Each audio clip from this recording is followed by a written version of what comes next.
Hello and welcome. Today, we're talking about one of the biggest steps for any young person, making your first investment. I have to be honest, just hearing that word, investment, makes my stomach feel tight.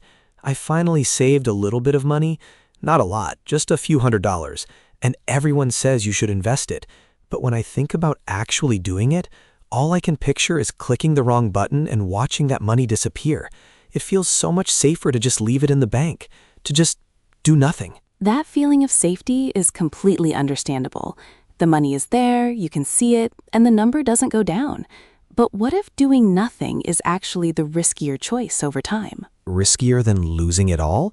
I don't see how. Most people think the goal of investing is to find the perfect company, the next big thing. They think it's about being clever and outsmarting everyone else. Right, like buying a famous company's stock before it becomes famous. That's the dream, isn't it? To turn $100 into 1,000? It is a dream, and that's the problem. That kind of thinking isn't really investing. It's closer to betting.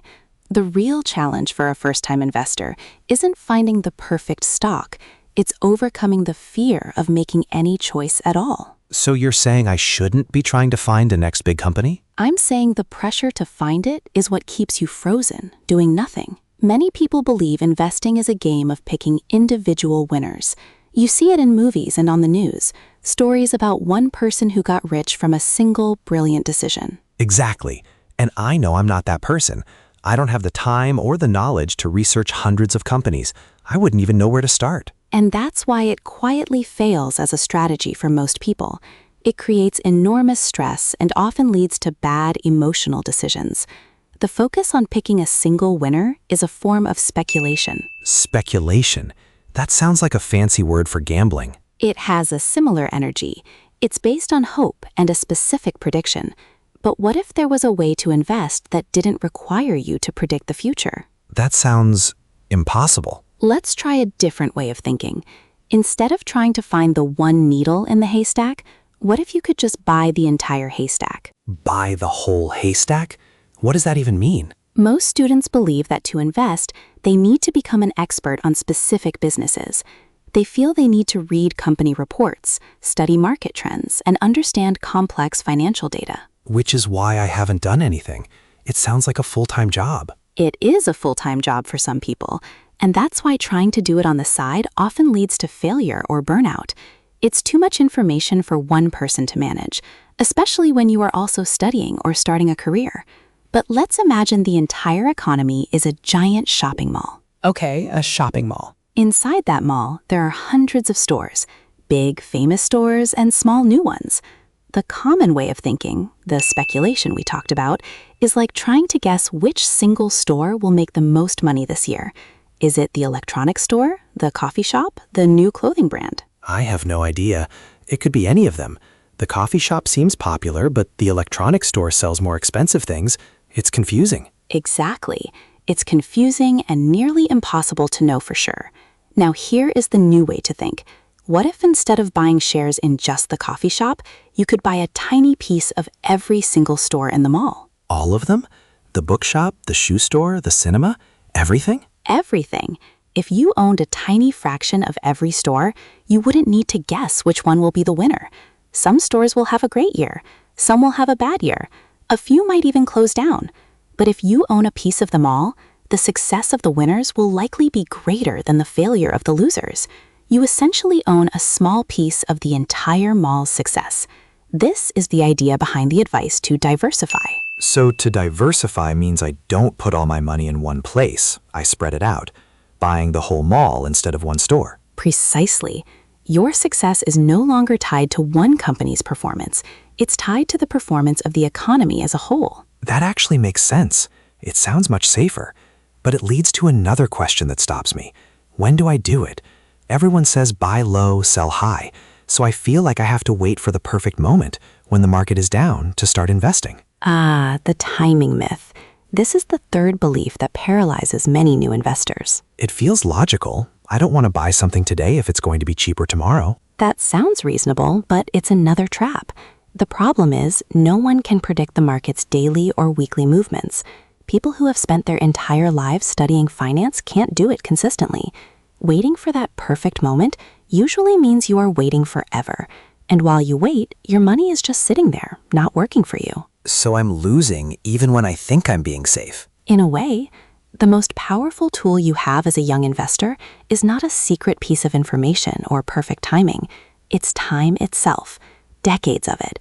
The new way to think is that time in the market is much more important than timing the market. What's the difference? Timing the market is trying to jump in and out at the perfect moments.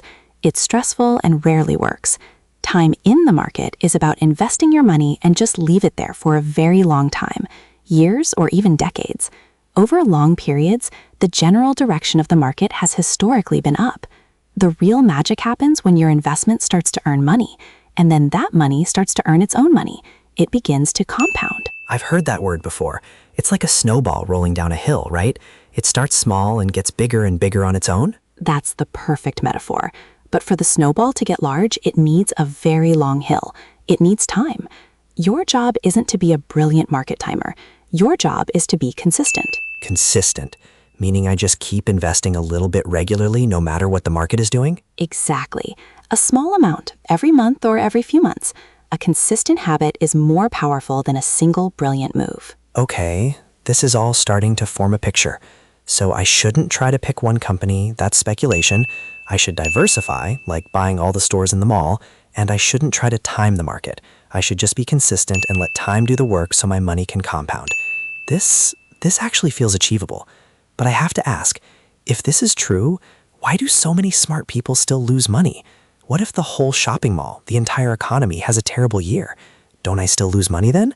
That fear is still there. That's the most important question. And the answer is yes. You will have moments or even years where the value of your investment goes down. The market is often volatile. Volatile? So it jumps up and down. That's what I'm scared of. Watching my savings go from 500 to 400, that would feel awful. It does feel awful. It's an emotional experience. But this is where the system we've been building comes together. When the whole market is down, what is the person who is trying to time the market doing? They're panicking. They're selling everything to stop the loss. Probably. And what is the person who is focused on picking one perfect stock doing? They're terrified that they picked the wrong one and that it will never recover. Exactly. But what about you? The person who bought the entire haystack, the entire mall. You know that individual stores will fail, but you trust that over the long term, the entire mall will recover and grow. And what is your only job during that difficult year? To be consistent, to just keep investing my small regular amount. Yes. And when the market is down, your small regular investment actually buys you more shares, more pieces of the mall than it did when the market was high. You are buying things when they are on sale. The person who panics and sells locks in their loss. The person who remains consistent is positioning themselves for the recovery. Your long-term mindset is your defense against short-term fear. So my job isn't to be a financial genius. My job is just to be patient. I'm not trying to win a one-year race. I'm planting a tree. Tell me more about that. I plant a small tree, my first investment. My job is to just water it regularly with small, consistent new investments. Some seasons will have storms. The tree might lose some leaves. That's the volatile part. But I don't dig up the tree in a panic. I just keep watering it because I trust that in 10 or 20 years, it won't be a small tree anymore.